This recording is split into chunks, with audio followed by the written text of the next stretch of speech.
नमस्कार दोस्तों, धर्म रहस्य चैनल पर आपका एक बार फिर से स्वागत है। आज जो मैं जानकारी आप लोगों के लिए लेकर के आया हूँ वह इतनी ज़्यादा अनोखी है, अद्भुत है, जिसके विषय में आज लगभग ज्ञान पूरी तरह खो चुका है। और यह है एक ऐसी काली मर्जार योगिनी की साधना जो कि अपने आप में बहुत ज़्यादा विशेष थी।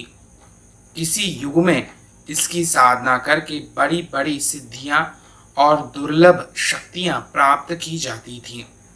यह शक्ति इतनी ज़्यादा गोपनीय और अद्भुत है कि आप कल्पना भी नहीं कर सकते हैं। इसकी शक्तियां, इसकी सामर्थ्य, कार्य करने की तीव्रता और रहस्य अद्भुत हैं। इस संबंध में जितनी भी गोपनीय जानकारी मेरे पास है उसी को मैं आज आप लोगों के लिए साझा करने वाला हूं। तो सबसे पहले हम बिल्लियों के विषय में जानकारी जानते हैं। क्या यह सच में हमारे ही देश में पूजनीय है या फिर पूरे विश्व में इनकी आराधना और पूजा विभिन्न देवी देवताओं के रूप में होती थी? तो जी हाँ, सबसे ज्यादा मिस्रवासी इनकी आराधना और पूजन किया करते थे। वह रहस्यमयी बिल्लियों को पूजते थे। इसमें हम विभिन्न प्रकार के उनके बिल्ली देवी और देवताओं को देखते हैं, जिसमें देवी बासेट का चित्र अगर आपने कभी देखा होगा तो यह सुरक्षा, आनंद और अच्छे स्वास्थ्य की देवी थी। यह सेरेंगेटी के नाम से भी प्रसिद्ध थी। आज के युग में यह ऐसा मानते थे कि यह देवी बासेट मिस्र के बिल्ली देवता के रूप में प्रसिद्ध है। इन्हें माना जाता था कि यह अपने पिता सूर्य देवता के साथ आकाश में घूमती हैं और रात में जब आराम कर रही होती थी तो बेस्टेड उनकी बिल्ली का रूप धारण कर लेती थी। उसके पिता के सबसे बड़े दुश्मन एपेप सर्प से उन्हें बचाती थी। अब आप अनुमान लगा सकते हैं कि कितनी ज्यादा प्रसिद्धि थी एक देवी के रूप में। इसी तरह दूसरी देवी थी सेखमेट। ये मिस्र के पौराणिक कथाओं में युद्ध की देवी के रूप में इन्हें जाना जाता था। सेखमेट मिस्र में कम प्रसिद्ध बिल्ली की एक खास देवता थी जो बासेट की तुलना में अलग किस्म की थी। यह युद्ध का नेतृत्व करने मिस्र में के फेरोन की रक्षा करती थी और बास्टेट की तरह यह आकाश में सूर्य देवता के साथ सवार होती हैं। हालांकि इनकी भूमिका रा की आंख यानी सूर्य की आग पैदा करने के साथ साथ सभी दुश्मनों को नष्ट करने की थी। आमतौर पर शेरनी या शेर के सिर वाली महिला के रूप में इन्हें चित्रित किया जाता था। यह विभिन्न प्रकार से इलाज इत्यादि का कार्य भी किया करती थी। एक और देवी थी जिनको हम मॉफ डेट के नाम से जानते हैं। यह निर्णय, न्याय, निष्पादन और रक्षक मिस्र के सूर्य देवता के स्वरूप में जानी जाती थी। मिस्र की बिल्ली देवी मॉफ डेट, जिनका अर्थ है धावक, गलत काम करने वाले का दिल यह चीर देती थी। आमतौर पर चीते के सिर वाली एक महिला के रूप में इनका प्रदर्शन किया जाता था, जिनके बाल गुथे हुए होते थे। अंत में बिच्छू की तरह इनकी पूंछ होती थी। यह बासेट और मफडेट इत्यादि की तरह ही अलग देवी के रूप में जानी जाती थी और खतरनाक जानवरों से सुरक्षा प्रदान करने वाली देवी के रूप में हम इन्हें जानते हैं। यह अलग तरह की देवी के रूप में जानी जाती थी। इसके अलावा नरेगल एक अलग देवता का एक स्वरूप था। यह बेबुलिनियाई पौराणिक कथा में विनाश, युद्ध और मृत्यु के देवता के रूप में बिल्ली के चेहरे वाले, शेर के चेहरे वाले नेरगल, जो कि शेर के जैसे लगभग ज्यादातर दिखाए जाते थे, क्रूर बिल्लियों के रूप में, उग्र राजा के रूप में इनको हम जानते हैं। नेरगल एक मिथक के अनुसार एक दिन स्थित और ऊब महसूस कर रहे थे, इसलिए उसने खुद को छुपाने के लिए बेबीलोन शहर जाने का निर्णय लिया। वहां उस शहर के देव राजा मुर्दक उसे मिले, जो जानता था कि वह वही है अगर वह भेष ना रखता और उसके विनाशकारी स्वभाव को, इसके कारण वो शहर से बाहर निकाल देता है। नेरगल ने मुर्दक के कपड़ों पर धूर्ततापूर्ण टिप्पणी की। यह देखते हुए वह कुछ हद तक की जर्जर थे। मुर्दक शर्मिंदा होकर सहमत हो गया। उसने एक दर्जी के पास जाने का फैसला किया और मुर्दक को शहर के विपरीत दिशा में रास्ते से हटाने के साथ नेरगल ने बेबीलोन में तोड़फोड़ की, अंधाधुंध इमारतों को समतल कर दिया और नागरिकों को मार डाला। ऐसा माना जाता है कि नेरगल ने लोगों को यह स्पष्टीकरण देने का काम किया होगा कि यदि उनके ऊपर परोपकारी देवताओं का आधिपत्य था तो वे अभी भी प्रतीत होने वाली संवेदनहीन पीड़ा को अनुभव कर सकते हैं। इस प्रकार अलग अलग देवी देवताओं के रूप में हम देखते हैं। इतना ही नहीं, जापानी बिल्ली देवता के विषय में भी हम जानते हैं, जिसे हम शिंटोवाद के नाम से जाना जाता है।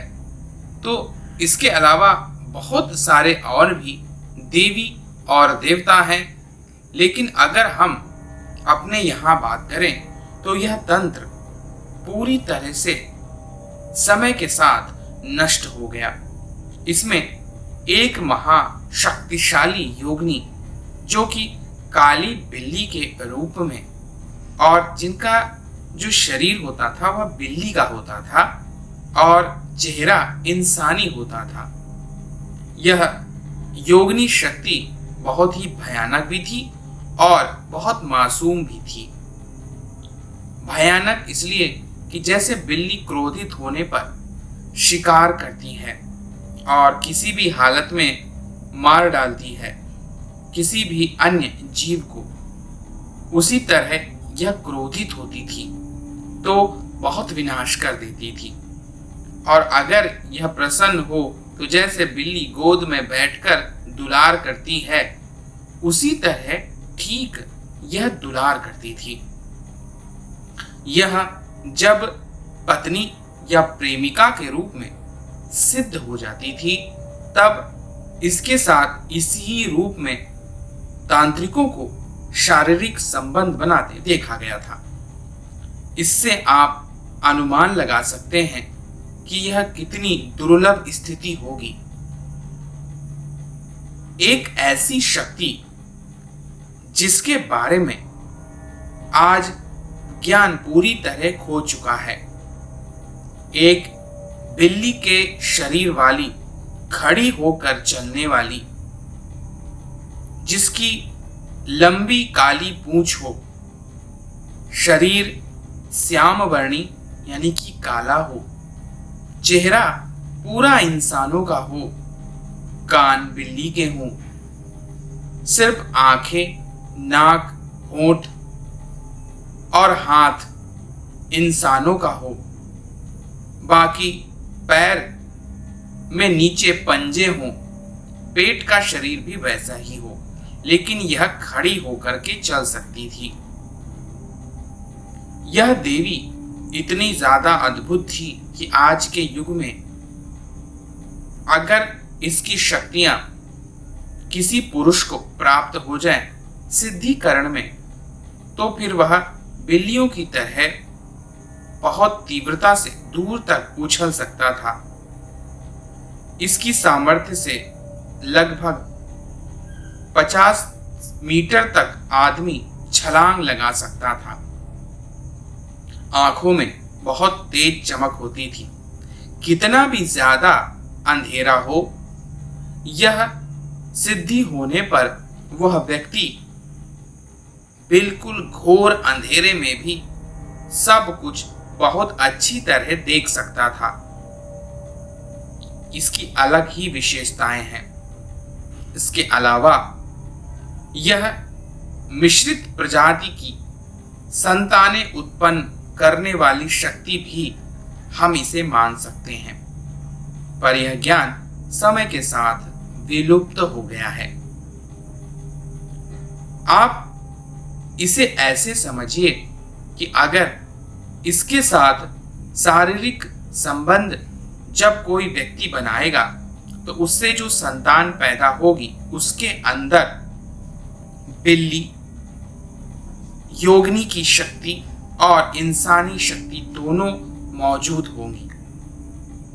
इस प्रकार इस संसार में एक अलग ही माहौल पैदा हो जाएगा।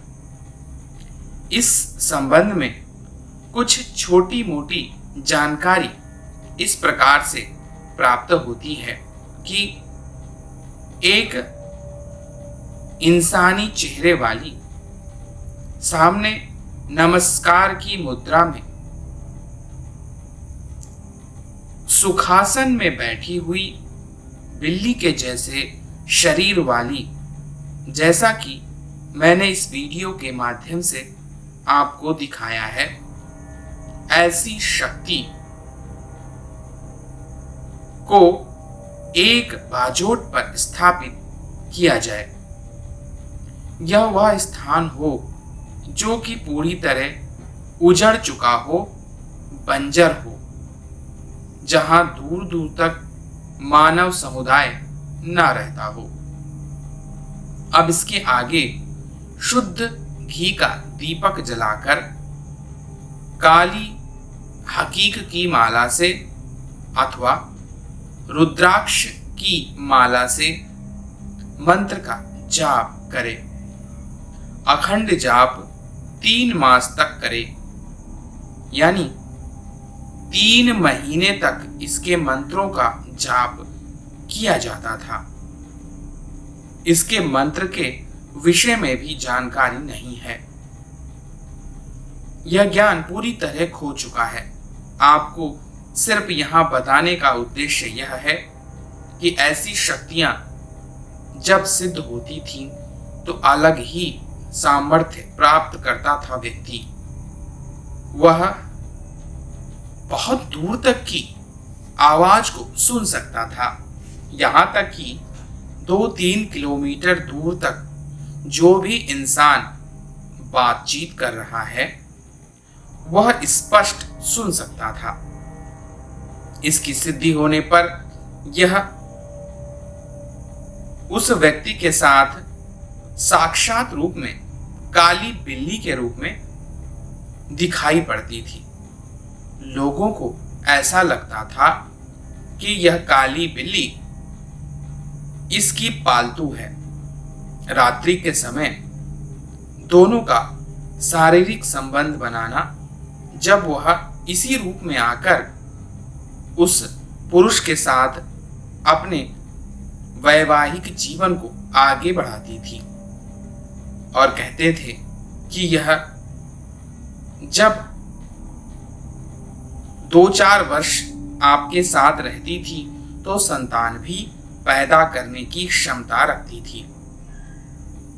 यह बिल्ली और इसके साथ रहने वाला इंसान ऐसी ऐसी दुर्लभ शक्तियों का स्वामी होता था जिसका अनुमान लगाना भी संभव नहीं है। इतना ही नहीं, यह बिल्ली पर बैठकर रात्रि में उड़ने की शक्ति भी प्राप्त कर लेता था। दूर से ही किसी को भी देखकर समझ सकता था कि कौन उसके पास आ रहा है। यह सिर्फ छोटे छोटे उदाहरण हैं जो इसकी सिद्धि को दर्शाते हैं। यह ऐसी योगिनी है जो दूध, मांस और सभी प्रकार के भोजन स्वीकार करती थी। साधक जैसा होता था उसी के अनुरूप यह सब कुछ खा सकती थी, ठीक वैसे जैसे कि एक बिल्ली अपना भोजन करती है। वह इंसानी भोजन भी और मांस और दूध सभी कुछ ग्रहण करती है। आज के युग में कई लोग पूछते हैं कि बिल्ली किसका वाहन है, तो यह भैरवी का वाहन मानी जाती है। विभिन्न प्रकार की अलग अलग तरह की भैरवी शक्तियां इन पर विराजमान होती हैं और सभी जानते भी हैं कि योगिनी जब बहुत बड़ी तपस्वी शक्ति बनती है तब वह भैरवी के स्वरूप में बदल जाती है। तो यह एक जानकारी थी इस दुर्लभ और बहुत ही शक्तिशाली प्राचीन योगिनी की, जो कि बिल्ली और इंसान का मिलवा स्वरूप थी।